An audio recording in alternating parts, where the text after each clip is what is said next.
आपण मानवी भूगोल यामध्ये काही पॉईंटचं स्पष्टीकरण शेवटच्या तासाला दिलेले होते.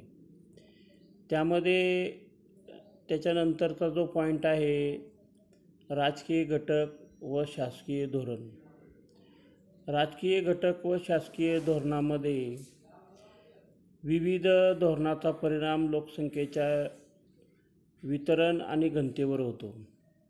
म्हणजे शासनाच्या धोरणामुळं एखाद्या प्रदेशामध्ये लोकसंख्येचे जे केंद्रीकरण किंवा विकेंद्रीकरण होऊ शकते. त्याचं उदाहरण द्यायचं आपल्याला, सायबेरिया अतिविषम हवामानाच्या प्रदेशात स्थलांतरित होणाऱ्या नागरिकांना शासनाने विशेष भत्ते व इतर जीवनावश्यक सुविधा देऊ केल्याने रशियाच्या या भागामध्ये आत्ता सद्यस्थितीला लोकसंख्येचे स्थलांतर होताना दिसते. जपानच्या लोकसंख्येपैकी 1/3 लोकसंख्या ही सर्वसाधारणपणे कमी दिसून येते. म्हणजे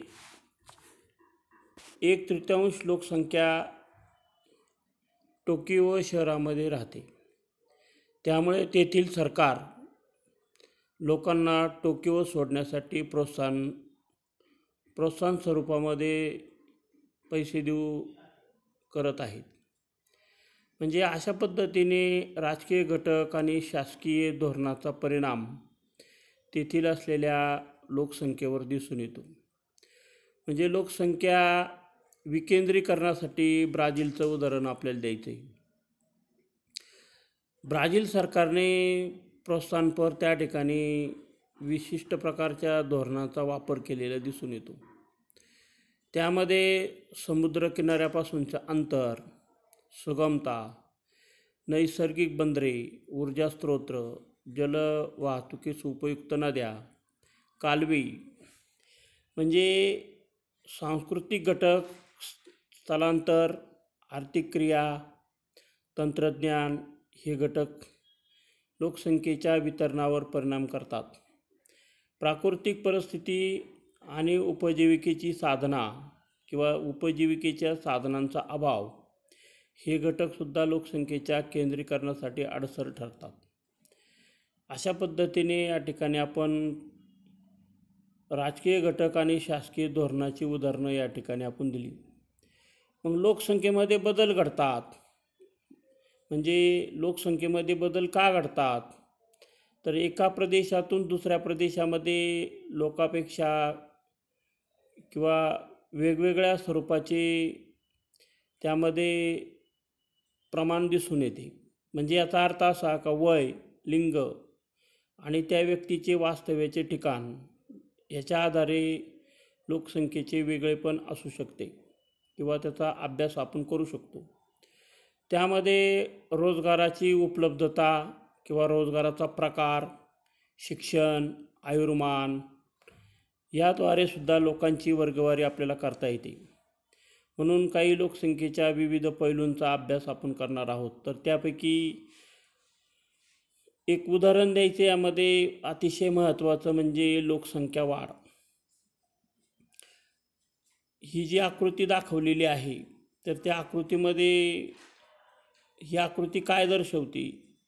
जन्मदर, मृत्यूदर, जन्मदर, मृत्यूदर अशा 2 टाईपची आकृती क्रमांक 1.6 मध्ये ही आकृती दाखवलेली आहे.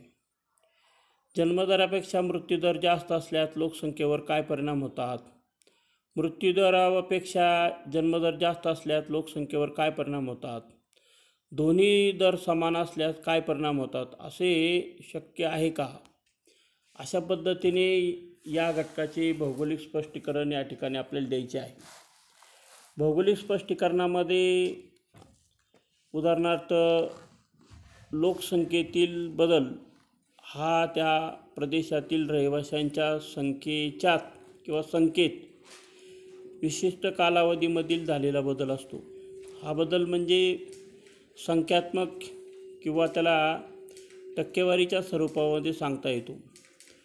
लोकसंख्येतील बदल हा आर्थिक विकासाचा एक निदर्शक आहे. त्याला सामाजिक उत्थान म्हणून सुद्धा म्हटले जाते. म्हणजे लोकसंख्येच्या बदलाकडे आपल्याला पाहता येते. उदाहरणार्थ लोकसंख्येमध्ये कमी असेल किंवा लोकसंख्या कमी असेल तर गरिबी कमी करणे शक्य आहे का? उदाहरणार्थ जन्म आणि मृत्यू आणि स्थलांतर हे लोकसंख्येच्या बदलातील 3 महत्त्वाचे घटक आहेत. उदाहरणार्थ ढोबळ जन्मदर म्हणजे एका वर्षात दर हजारी लोकसंख्येमागे जन्माला येणारी जिवंत अर्भक. उदाहरणार्थ एका शहरामध्ये 2019चं उदाहरण दिलेलं आहे. 2019मध्ये 3250 अर्भके जन्माला आली. त्यावेळी त्या शहराची लोकसंख्या 2,23,000 एवढी होती. म्हणजे त्यामुळे हा एक ढोबळ जन्मदर सांगितलेला आहे. उदाहरणार्थ ढोबळ जन्मदर काढण्याचं एक सूत्र आहे. उदाहरणार्थ ढोबळ जन्मदर बरोबर 3250 भागिले 2,23,000 त्याला गुणिले 1000 म्हणजे बरोबर 14.57. म्हणजे शहरामध्ये 1000 लोकसंख्येमागे 14.57 जिवंत अर्भके जन्माला आली. म्हणजे ढोबळ जन्मदर मृत्यूदर हा देखील जन्मदरापेक्षा लोकसंख्येतील बदलामध्ये महत्त्वाची भूमिका बजावतो. लोकसंख्येतील वाढ केवळ वाढत्या जन्मदरात नव्हे तर मृत्यूदर कमी होत गेल्यानेही होतो. ढोबळ जन्मदराप्रमाणे ढोबळ मृत्यूदर विशिष्ट प्रदेशामध्ये एका वर्षात दर हजारी लोकसंख्येमागे होणारे मृत्यू याप्रमाणे सांगितला जातो. म्हणजे अशा पद्धतीने या ठिकाणी आपल्याला काही ढोबळ जन्मदर हे जे सूत्र आहे हे सूत्र आपल्याला जन्मदर आणि मृत्यूदर एकाच वेळी सर्व वयोगटासाठी समान नसतो. ढोबळ जन्मदर बरोबर एका वर्षात जन्मलेल्या जिवंत अर्भकाची संख्या त्याला भागिले त्या वर्षाची एकूण लोकसंख्या त्याला गुणिले 1000. दुसरं सूत्र आहे यामध्ये ढोबळ जन्मदर एका वर्षात झालेल्या मृत्यूची एकूण संख्या त्याला भागिले त्या वर्षाची एकूण लोकसंख्या त्याला गुणिले 1000. म्हणजे तिसरं यामध्ये आपल्याला सांगता येतो लोकसंख्या वाढीचा दर बरोबर लोकसंख्या वाढ त्याला भागिले आधीची लोकसंख्या त्याला गुणिले 100. अशा पद्धतीने आपल्याला यामध्ये या सूत्रानुसार आपल्याला लोकसंख्येतील बदलाचे प्रमाण हे सांगता येते. जन्मदर कसा आहे मृत्यूदर कसा आहे याचे स्पष्टीकरण या ठिकाणी आपल्याला देता येते. म्हणजे यामध्ये अशा पद्धतीने लोकसंख्या वाढ आणि विस्फोट या पॉईंटचं स्पष्टीकरण या ठिकाणी आपण पाहणार आहोत. काही देशामध्ये लोकसंख्या वाढ होते तर काही देशामध्ये लोकसंख्या कमी होते. त्याला वाढ किंवा घट हा शब्द वापरला जातो. हे प्रमाण जे असते तर ते जन्म आणि मृत्यू याच्यावर प्रमाण असते. म्हणजे जन्माचे प्रमाण मृत्यूचे प्रमाण याच्यावर आपल्याला हा घटक दिसून येतो. म्हणजे याचा अर्थ असा होतो का त्यामध्ये सर्वसाधारणपणे असं लक्षात येतं का 1.5मध्ये जो तक्ता दिलेला आहे त्या तक्त्यामध्ये आपल्याला विशिष्ट प्रकारची माहितीही सांगता येते. म्हणजे जन्मदर आणि मृत्यूदर हा वेगवेगळ्या स्थितीमध्ये दिला गेलेला आहे. त्यावर आपण चर्चासुद्धा आपल्याला करता येते. त्याचा परिणाम विचार करून आपल्याला त्या प्रकारचा तो रकाना जो आहे तर तो रकानासुद्धा आपल्याला भरता येतो. उदाहरणार्थ जन्मदर आणि मृत्यूदर लोकसंख्येवर होणारे परिणाम. जर जन्माचं प्रमाण जर जास्त असेल आणि मृत्यूचं प्रमाण जर जास्त असेल तर त्या ठिकाणी लोकसंख्येवर होणारा जो परिणाम आहे स्थिर किंवा कमी वाढ दिसून येते. म्हणजे अशा पद्धतीने आपल्याला तक्त्याचं स्पष्टीकरण या ठिकाणी देता येते. म्हणजे यामध्ये आपल्याला बऱ्याचशा गोष्टी सांगता येतात. याच्यानुसार आपल्याला आलेख काढता येतो. या आलेखामध्ये 1.7मध्ये जो आलेख दिलेला आहे तर त्या आलेखामध्ये आपल्याला जी काळी रेषा काय दर्शवते या आलेखामध्ये हिरवा भाग काय दर्शवतो या लेखात दाखवलेला निळा भाग काय दर्शवतो? कोणकोणत्या टप्प्यामध्ये जन्मदर आणि मृत्यूदराचे प्रमाण अधिक आहे? कोणकोणत्या टप्प्यामध्ये जन्मदर आणि मृत्यूदर एवढा वाढ आहे? कोणत्या टप्प्यात मृत्यूदर हा जन्मदरापेक्षा अधिक आहे? म्हणजे अशा पद्धतीने या पॉईंटचे भौगोलिक स्पष्टीकरण आता आपल्याला या ठिकाणी द्यायचे आहे. सर्वसाधारणपणे लोकसंख्या वाढीचे जे विविध टप्पे अनुभव, विविध प्रकारचे जे टप्पे आहेत, तर त्या प्रत्येक वेळी तोच जन्मदर किंवा तोच या मृत्यूदर राहत नाही. म्हणजे जन्मदर किंवा मृत्यूदर त्या ठिकाणी राहत नाही, त्यामुळे लोकसंख्येमध्ये वाढ किंवा घट होत असते. त्याचा दर कधीकधी समान राहत नाही. आर्थिक विकास बरोबर जन्मदर मृत्यूदर फरक आपल्याला जाणवताना दिसतो किंवा होताना दिसतो. जो फरक आपल्याला जाणवताना किंवा दिसतो, फरकामध्ये सर्वसाधारणपणे समान राहत नाही. त्याच्यामध्ये वाढ होते किंवा घट होते. याचा अर्थ तो आर्थिक विकासाबरोबर जन्मदर आणि मृत्यूदरामध्ये फरक होताना दिसतो. यालाच लोकसंख्येचा संक्रमण सिद्धांत असं म्हणतात. म्हणजे ही झाली संक्रमणाची व्याख्या. म्हणजे लोकसंख्या संक्रमण सिद्धांत मांडताना काही लोकसंख्या वाढीचा काळानुसार कल हा संक्रमण सिद्धांताचा एक प्रकारे पाया असतो. म्हणजे सिद्धांतानुसार, प्रदेशानुसार, रूपानुसार लोकसंख्या वाढीचे विविध टप्पे आपल्याला पार पाडित त्यामध्ये काही वर्षाचा कालावधी लागू शकतो. म्हणजे याचा अर्थ यामध्ये पहिला जो टप्पा आहे अतिशय स्थिर, म्हणून पहिल्या टप्प्यामध्ये आपल्याला स्थिर लोकसंख्या, या टप्प्यामध्ये जन्मदर आणि मृत्यूदर हे दोन्ही अधिक असल्यामुळे त्या ठिकाणी लोकसंख्या वाढी स्थिर असते. जन्मदर अधिक असतो कारण जास्त मुले असणे चांगले अशी धारणा असते. या टप्प्यात देशाची आर्थिक स्थिती विकसित नसते. देशाची अर्थव्यवस्था शेती किंवा तत्सम प्राथमिक व्यवसायावर अवलंबून असते. तुलनेने द्वितीय तृतीयक व्यवसायाचे प्रमाण नगण्य असते. अशा शैक्षणिक संधी मर्यादित असतात. प्रजनन दर अधिक असतो. कुटुंबे मोठी असतात. विज्ञान आणि तंत्रज्ञानाचा विकास कमी झालेला असतो. स्वच्छतेचा अभाव, वैद्यकीय सुविधा अभाव, संसर्गजन्य रोगाचा जास्त प्रादुर्भाव, तसेच कुपोषण यामुळे मृत्यूदर जास्त दिसून येतो. म्हणजे सद्यस्थितीला कोणत्याही देश या टप्प्यामध्ये राहिलेला नाही. म्हणजे याचा अर्थ हा जो पहिला टप्पा आहे, तर त्या पहिल्या टप्प्यामध्ये अतिशय स्थिर लोकसंख्या त्या ठिकाणी दिसून येते. दुसरा जो टप्पा आहे, दुसऱ्या टप्प्यामध्ये आरंभीच्या काळामध्ये विस्तारणारा घटक असं म्हटलं जातं. यामध्ये विज्ञानाचा प्रसार, तंत्रज्ञानाच्या विकासामुळे वैद्यकीय आणि आरोग्यविषयक सेवांचा विस्तार होतो. रोगराईवर मात करण्यासाठी, त्यांना नियंत्रित करण्यासाठी प्रयत्न सुरू केले जातात. त्यामुळे मृत्यूदरामध्ये घट होते. पण जन्मदर स्थिर असतो, त्यामुळे लोकसंख्या झपाट्याने वाढत जाते. शेती आणि उद्योगातील उत्पादन वाढते. वाहतूक व्यवस्थेमध्ये वाढ होत जाते.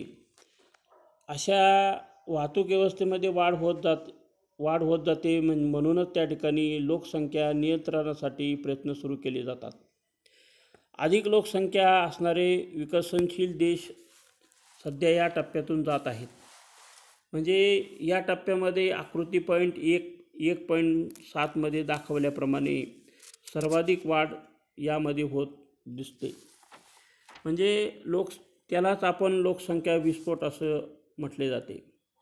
उदाहरणार्थ त्याची जी उदाहरणं आहेत का लोकसंख्या विस्फोट ज्या देशामध्ये झालेला आहे, उदाहरणार्थ बांगलादेश, नायजर, युगांडा हे देश सध्या या टप्प्यातून जात आहेत. अशा पद्धतीने या दुसऱ्या टप्प्याचे आपण विवेचन सांगितले. तिसरा जो टप्पा आहे, तिसरा टप्पा त्याला नंतरच्या काळातील विस्ताराला घटक असं म्हटलं जाते. दुसऱ्या टप्प्यामध्ये कमी झालेला मृत्यूदर आणखीन कमी होत जातो. म्हणजे जन्मदरही कमी होत जातो किंवा होऊ लागतो. त्यामुळे लोकसंख्या वाढीचा दर कमी होतो. पण लोकसंख्या वाढत त्या ठिकाणी असल्याच्या कारणाने जन्मदर आणि मृत्यूदरापेक्षा अधिकच त्या ठिकाणी दिसून येतो. म्हणजे देशाच्या आर्थिक प्रगतीचा वेग वाढत असल्याच्या कारणाने देशातील लोकांचे प्रमाण किंवा देशातील लोकांचे उत्पन्न उदरनिर्वाहासाठी लागणाऱ्या उत्पन्नापेक्षा जास्त असते. त्याचे राहणीमान उंचावलेले असते. म्हणजे लोकांचे राहणीमान त्या प्रदेशामधील उंचावलेले दिसून येते. त्याच्यानंतर गरिबी कमी होत जाते किंवा त्या ठिकाणी गरिबी कमी असते. तंत्रज्ञानाचा आधुनिक जी तंत्रज्ञान वापरली जातात तर त्या आधुनिक प्रकारच्या तंत्रज्ञानाचा वापर त्या ठिकाणी जास्त दिसून येतो. म्हणजे प्राथमिक पेक्षा या ठिकाणी द्वितीय तृतीयक व्यवसाय जास्त विस्तार होत जातो. लोकसंख्येची शैक्षणिक पातळी त्या ठिकाणी उंचावते. कुटुंब नियोजनाचे महत्त्व लोकांना समजते. कुटुंबाचा आकार लहान असतो. ते देश या टप्प्यातून येतात जे विकसनशील टप्प्यातून विकसित टप्प्याकडे जात आहेत. उदाहरणार्थ चीन. म्हणजे अशा प्रकारचं चीनचं उदाहरण या ठिकाणी आपल्याला देता येतं. अशा पद्धतीने हा तिसरा टप्पा नंतरच्या काळामध्ये विस्तारणारा जो घटक आहे तर त्याचे स्पष्टीकरण या ठिकाणी आपण दिले. चौथा जो टप्पा आहे यामध्ये कमी बदल दर्शवणारा जो घटक आहे तर त्यामध्ये जन्मदर आणखीन कमी होतो किंवा त्या ठिकाणी राहणीमान उंचावते. देशाची आर्थिक स्थिती सुधारते. नागरीकरणाची आर्थिक स्थिती सुधारलेली असते. द्वितीयक तृतीयक व्यवसायाचा वाटा प्राथमिकपेक्षा जास्त असतो. मृत्यूदर खूप कमी असतो कारण उच्चतम वैद्यकीय सुविधा उपलब्ध नसतात. पटकी, प्लेग यासारख्या साथीच्या रोगाचा नायनाट झालेला असतो. आरोग्याच्या बद्दल लोक त्या ठिकाणी जागरूक असतात. जन्मदर मृत्यूदरपेक्षा कमी झालेला असतो पण जवळजवळ सारख्याच स्वरूपाचा असतो. म्हणजे त्यामुळे लोकसंख्या वृद्धी अत्यल्प असते. उदाहरणार्थ अमेरिकेची संयुक्त संस्थाने हा विकसित देश या टप्प्यातून जात आहे. म्हणजे अशा पद्धतीने हे उदाहरण या ठिकाणी चौथ्या टप्प्याचं कमी विस्तारणारा घटक आपल्याला हे उदाहरण शेवटचं उदाहरण या ठिकाणी आपण सांगितले. हे अमेरिकेचं उदाहरण या ठिकाणी आपण सांगितलं. म्हणजे चौथ्या टप्प्यामधून हा देश त्या ठिकाणी जात आहे. तर या युनिटमधला पाचवा जो टप्पा आहे तर पाचवा टप्पा ऋणात्मक वाढीचा टप्पा असे त्याला म्हटले जाते. त्याला जन्मदर खूप कमी होऊन मृत्यूदर त्या ठिकाणी समान असतो. लोकसंख्या वाढ त्या ठिकाणी अत्यल्प असते. काही देशामध्ये जन्मदर मृत्यूदरापेक्षा कमी होऊन लोकसंख्येत घट होऊ लागते. अशा देशामध्ये बालकांची संख्या खूप कमी असते. वृद्धांची संख्या अधिक असते. राहणीमान उंचावलेली असते. देशाची व नागरिकाची आर्थिक स्थिती उत्तम नसते. तृतीयक व्यवसायाचे प्रमाण सर्वाधिक असते.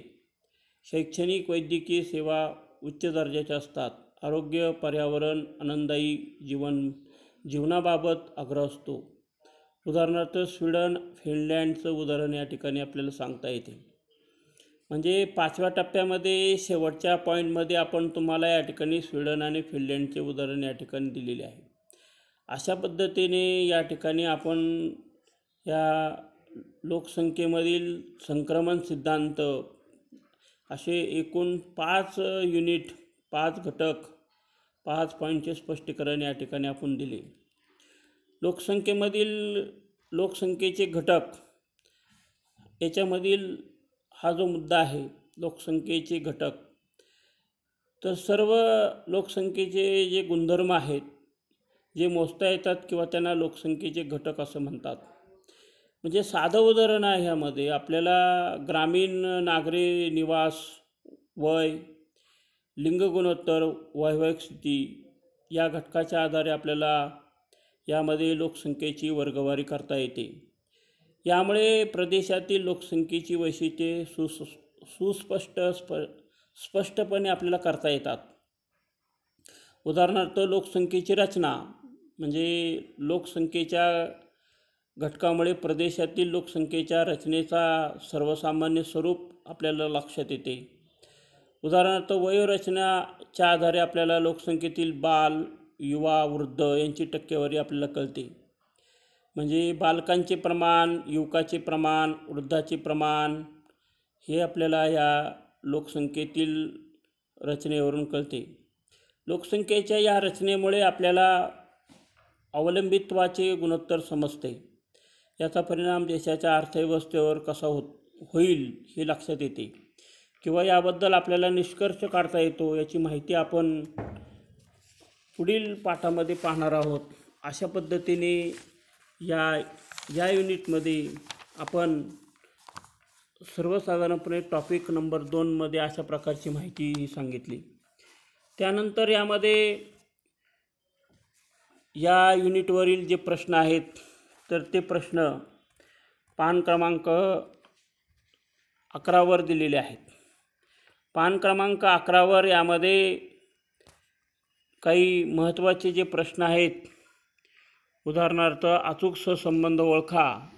तर अचूक सहसंबंध ओळखा हा जो प्रश्न आहे म्हणजे ये विधान आर कारण, हे सर्व प्रश्न मी जे आता जे सांगत आहे तर ते प्रश्न ज्यावेळेस आपले कॉलेज सुरू होईल तर त्यावेळेस सर्व विद्यार्थ्यांनी गृहपाठ म्हणून हे सोडून आणणे आवश्यक आहे.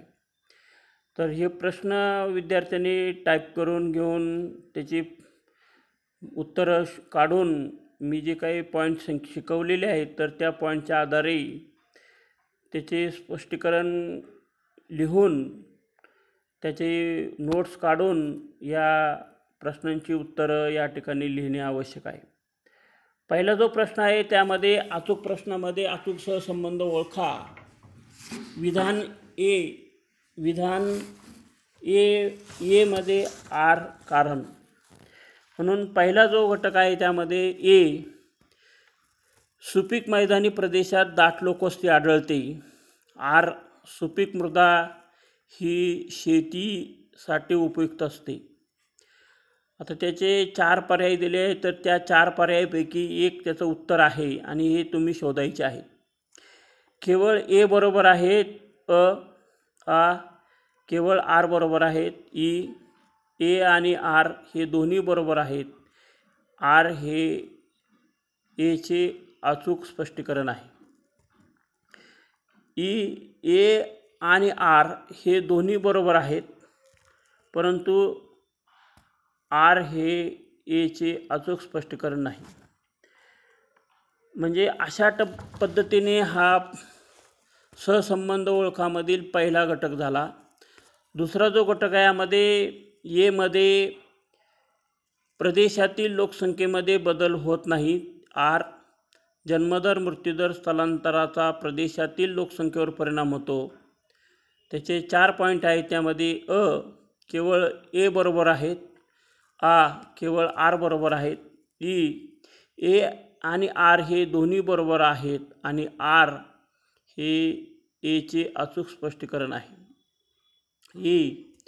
ए आणि आर हे दोन्ही बरोबर आहेत, परंतु आर हे एचे अचूक स्पष्टीकरण नाही. तिसरा जो भाग आहे यामध्ये दुसऱ्या टप्प्यात मृत्यूदर घट होते परंतु जन्मदर स्थिर असतो. आर, दुसऱ्या टप्प्यात लोकसंख्या झपाट्याने वाढते. त्याचे 4 कारणं या ठिकाणी दिलेली आहेत. केवळ मध्ये केवळ ए बरोबर आहेत, आ मध्ये केवळ आर बरोबर आहेत, मध्ये ए आणि आर हे दोन्ही बरोबर आहेत आणि आर हे एचे अचूक स्पष्टीकरण आहे.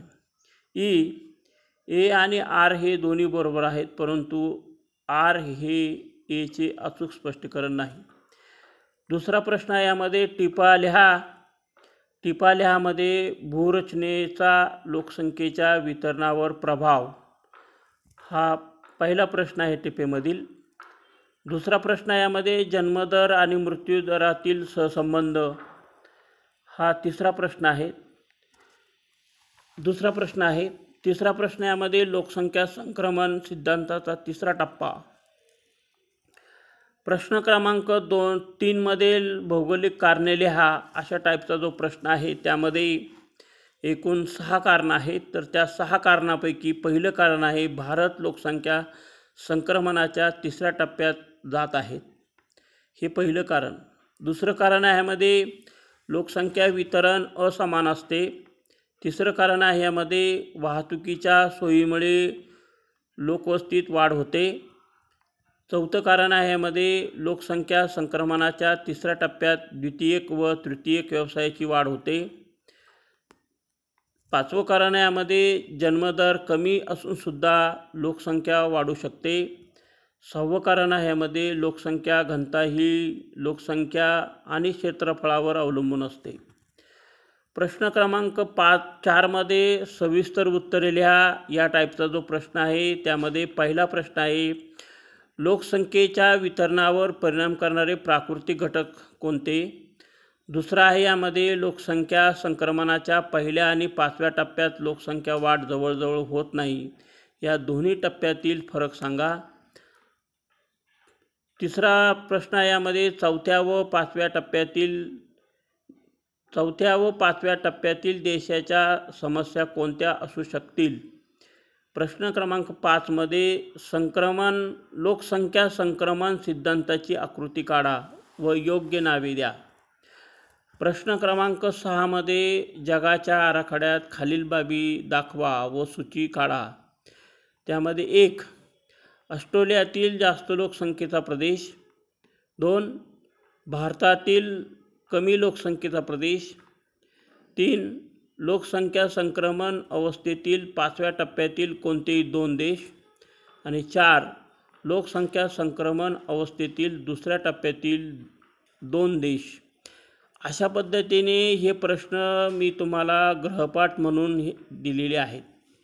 विद्यार्थ्यांनी व्यवस्थितशीर आपले नोट्स तयार करून येताना या गृहपाठाची नोंद करावी आणि गृहपाठ घेऊन यावे आणि वर्ग शिक्षकाकडून किंवा भूगोलाच्या शिक्षकाकडून तपासून घ्यावी.